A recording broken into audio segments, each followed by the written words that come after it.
Could you use a household steam cleaner? Well, today we're going to review this one and you'll be able to check it out, see if there's something that might fit your needs. So what I'm going to do is I'm going to unbox this, I'm going to set it all up, and I'm going to use it to clean, and we'll determine whether this makes sense, whether this works or not. So let's get into it. This is Sean with Sean's DIY and Reviews, and on this channel I do a lot of DIY around the house type of projects as well as electronics reviews. I'd say this one probably falls into both of those categories, but let's get going. Okay, here's the box that it came in. It's kind of a nondescript box, although the company did send it to me. So you may get yours in a more of a retail box, but let's go ahead and open this up, take a look at what you get inside.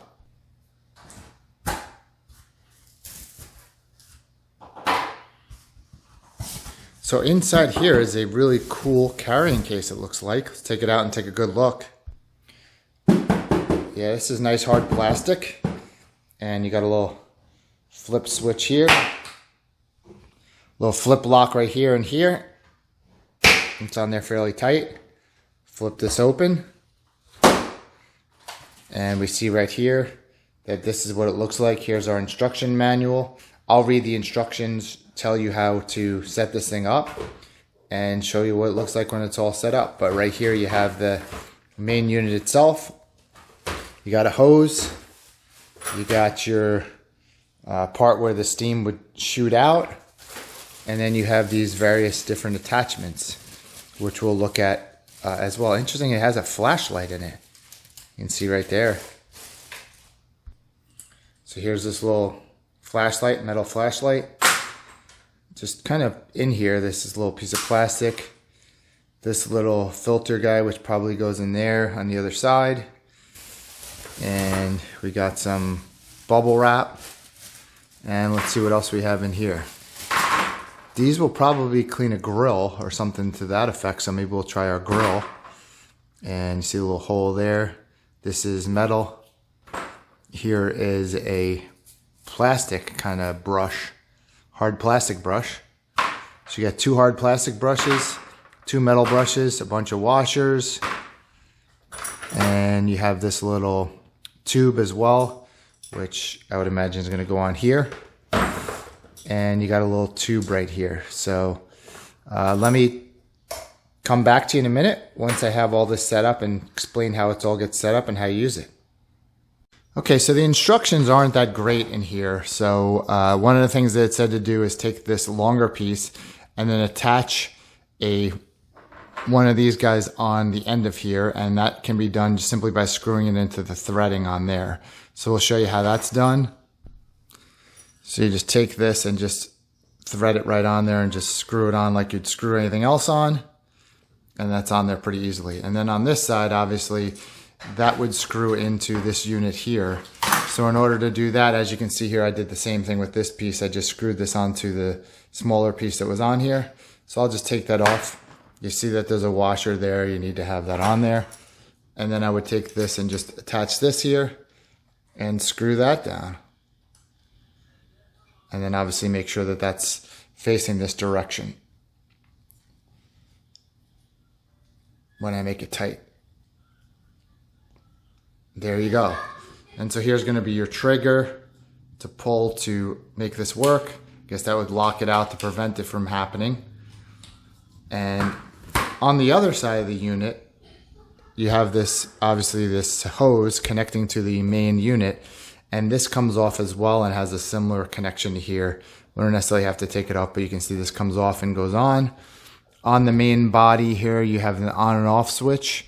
And then you have your dry and wet, so maximum steam and minimum steam around here. And then your electric outlet. And then my guess at the moment, but it doesn't actually show that, is that this would have to be submerged in a water source to provide water into this machine right here. But I don't have anything in the instructions here that tells me that. It simply says there, it says the first step is strictly forbidden to start it without water, and it shows that little hose. So there's no container that came with this that you would plug this into. You're just, as I would imagine, just dunk this into a bucket of water and have it in there. So that's what I'm going to do. Okay, so a couple of quick observations. The fact that this is the water source, but it doesn't come with a bucket or anything to connect this to. I'm just going to drop this into a bucket of water, but I think that's kind of an odd design. The other thing I'll mention is that the flashlight will go up here so you get more light aiming at what you're doing, which is kind of cool. And then I'll also note that this handle is definitely feels kind of weak, and I feel like it's possible that if you handle this you know, a little ruggedly, you may end up in a situation where this handle breaks off. You can see it kind of moving around. Also, my concern is how it will handle around the body on this handle. So, and then over here you see all the grills here. So all the electronics are in here. And, you know, being that you got steam and water, that I don't know whether that's a concern or not, but I'll just point that out. So here I have a bucket, and I'll just put this end into the water. Yeah. Okay, so I'll drop that in the water. I'm going to turn this on. Okay,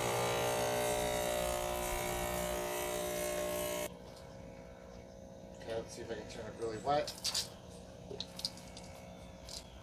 It's definitely hot.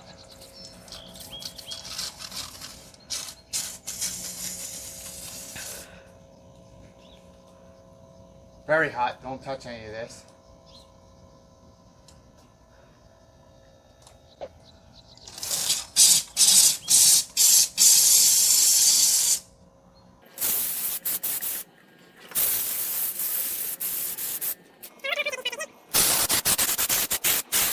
Okay, so we see we have a chunk right here. We're going to see if this will come off.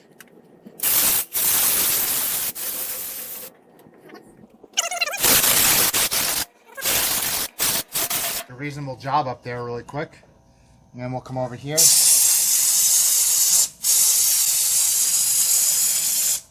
Now I'm going to switch from this one to the metal and see what we get. Alright, so I'm going to use the metal piece. I also recommend getting some kind of you know, oven mitts or gloves to keep your hands from the heat. I also use my channel locks here to lock this in place tighter so air doesn't leak around here. Off down here.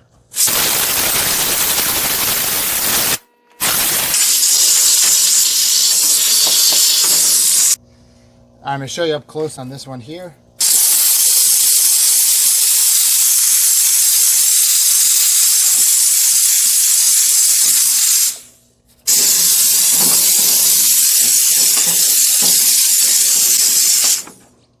As you can see, I knocked the flashlight off, so you might want to be careful with that.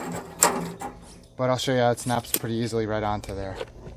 And you can see here we haven't used that much water because there's the water still from what remains from what we filled in before. We have not filled this up again.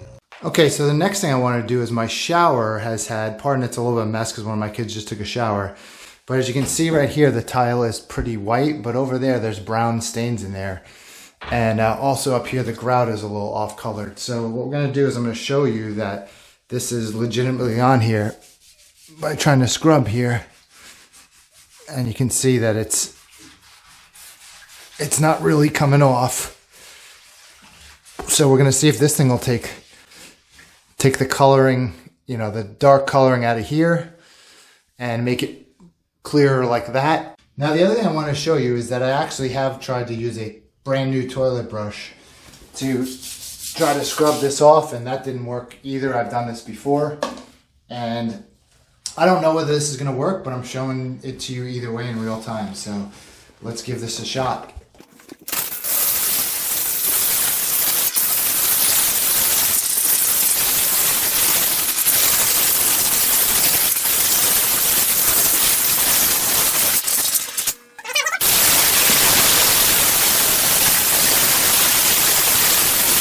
So I'd say the jury's out. It does an okay job on the grout with the extender. So I'm going to try it without the extender and just try to do it close up. You can see right here, it definitely lightens up in the grout. But, you know, maybe I'm asking too much for it to get this stuff off. But we'll give it another shot and see what we got.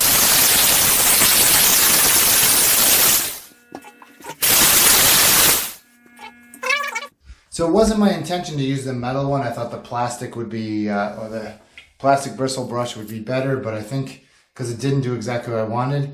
Again, I would say it cleaned up a little bit of the grout for sure, but let me see if I can use the metal one and get some of the stains off of there.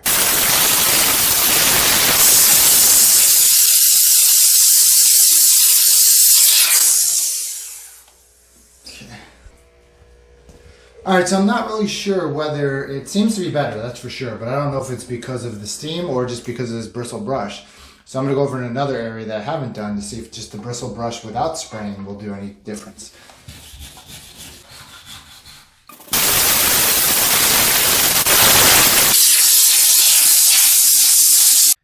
So I've used this steam cleaner extensively. I used it on my toilet, I used it on the shower, used it on the grill and a number of other places. And I definitely think with the heat, it's going to sanitize, so it's going to be great for toilets. It worked on my grill. It did okay on cleaning out the grout. I think not bad at all. And, overall, I'd say it's probably a winner. Like I said, it's a little bit, loosens up a little bit, and some spray will come around the sides. You definitely want to make sure you're wearing gloves or something else to protect your hands because it does get very hot. Thanks for watching the video. Give it a subscribe, give a thumbs up. Hope to see you in the next one.